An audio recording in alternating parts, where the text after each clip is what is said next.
The emerging anti-war alliances are being closely tracked by Eric Garris of Northern California. He resisted the draft in the 70s. Now a Republican activist, he maintains an internet site, antiwar.com, with a page listing some 300 war critics who span the ideological spectrum. We have, the American Legion sitting right next to the American Friends Service Committee. I mean, when was the last time you saw them on an endorsement list together?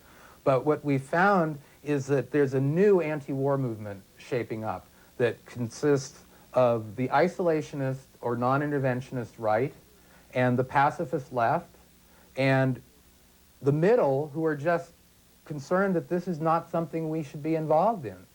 Critics from the left and right share the view that the bombing raids have helped to compound the refugee crisis. This is Common Sense Radio. I'm Oliver North, and conservative commentator Oliver North uses his nationally syndicated radio program to call for a bombing halt. The humanitarian disaster that now confronts us, with hundreds of thousands of refugees driven from their homes, actually began in earnest when the bombing began 56 days ago. From the left, Columbia University professor Edward Said takes a similar view. He says the U.S. is waging what he calls a terror campaign from the air. There's growing evidence that the bombing has made matters worse in almost every respect. Certainly the number of refugees has increased as a result of the bombing. The ethnic cleansing hasn't stopped. Said and others on the left advocate an end to the bombing, negotiations, and United Nations intervention. Dissenters from the right say the U.S. should stay out of a European conflict. There are 2.6 million Europeans under arms in what we call NATO. And every damned one of them ought to be committed first before the first American has to go to war. Many on the right argue that the U.S. has no vital interests in the Balkans. Republican Pat Buchanan is campaigning for president on what is in part an anti-war platform. I supported every military action and strong diplomatic initiative of every president, Republican and Democratic, during the Cold War. That was America's war. But I don't believe this Balkan Civil War is America's war. I never did. We condemn the bombing of Yugoslavia.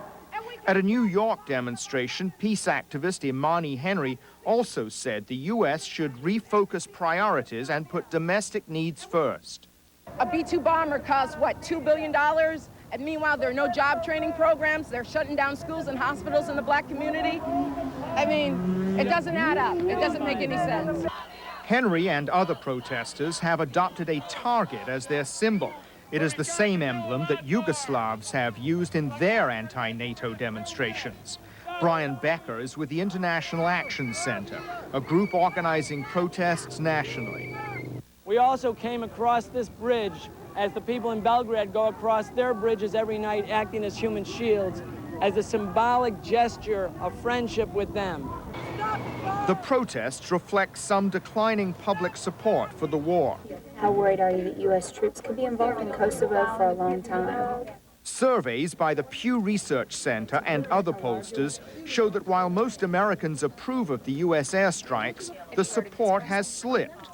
Eric Garris, whose website offers a wide range of information about the war from the international media as well as from Yugoslavia, says instant access to news is helping sway public opinion. If you look historically, at the beginning of any battle, you always have strong public support, but as it goes along, people learn more about it, and they may start turning against it.